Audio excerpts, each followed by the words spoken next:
হাঁসের মাংস পছন্দ করেন না এমন মানুষ খুঁজে পাওয়া অসম্ভব। তবে সেটা যদি হয় শীতকালে তাহলে তো আর কোনো কথাই হবে না। আসসালামু আলাইকুম everyone, welcome to my another video. আজকে তৈরি করে দেখাবো পারফেক্ট হাঁসের মাংসের রেসিপি। তবে অনেকে মনে করে হাঁসের মাংস থেকে একটা ব্যাড স্মেল আসে, সে কারণে অনেকে এই হাঁসের মাংস খেতে চায় না। আজকের এই রেসিপিটা ফলো করলে কোনো রকমের ব্যাড স্মেল আসবে না। এখানে আমি একটা হাঁস পরিষ্কার করে নিয়েছি, এটাকে আমি রেগুলার সাইজে কেটে নিব। কেটে ভালোভাবে ধুয়ে পরিষ্কার করে নিব। একটা বলের মধ্যে হাঁসের মাংসটা নিব।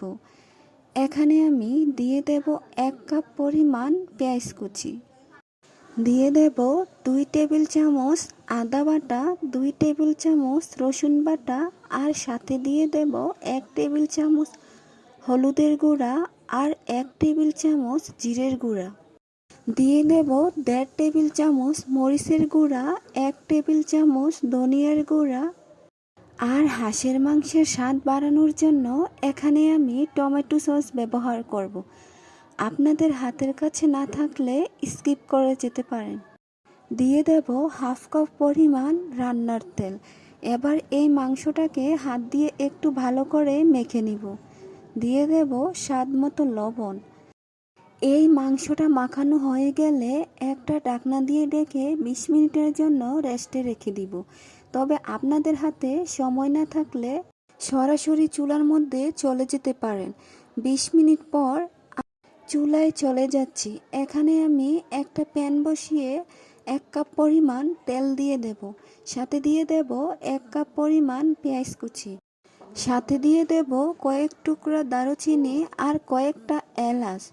এগুলাকে একটু ভালোভাবে নেড়েচেড়ে সবগুলো হালকা বাদামি রঙের হয়ে আসলে দিয়ে দেব আগে থেকে মশলা মাখানো হাঁসের মাংসগুলা।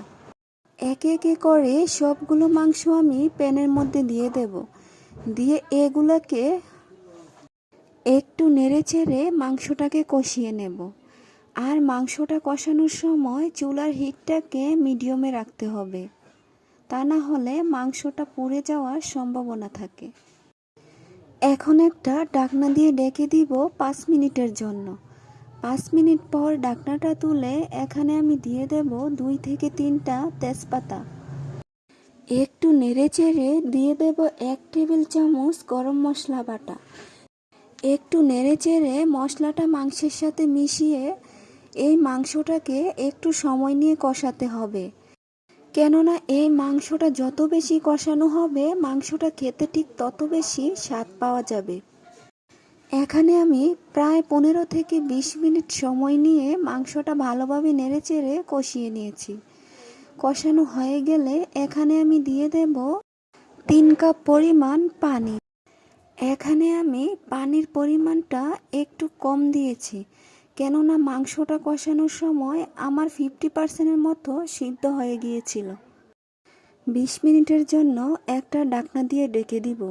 20 মিনিট পর আমার হাঁসের মাংস একদম পারফেক্টভাবে রান্না হয়ে গিয়েছে। দেখতেই পাচ্ছেন মাংসের কালারটা কত লোভনীয় হয়েছে। এখন একে একে করে মাংসটা আমি পরিবেশন করে নিচ্ছি। দেখতে যতটা সুন্দর আর মাংসটাও ঠিক ততটা সফট হয়েছে। আর এই হাঁসের মাংসটা সব কিছুর সাথে খাওয়া যায়। আজ এই পর্যন্ত। আল্লাহ।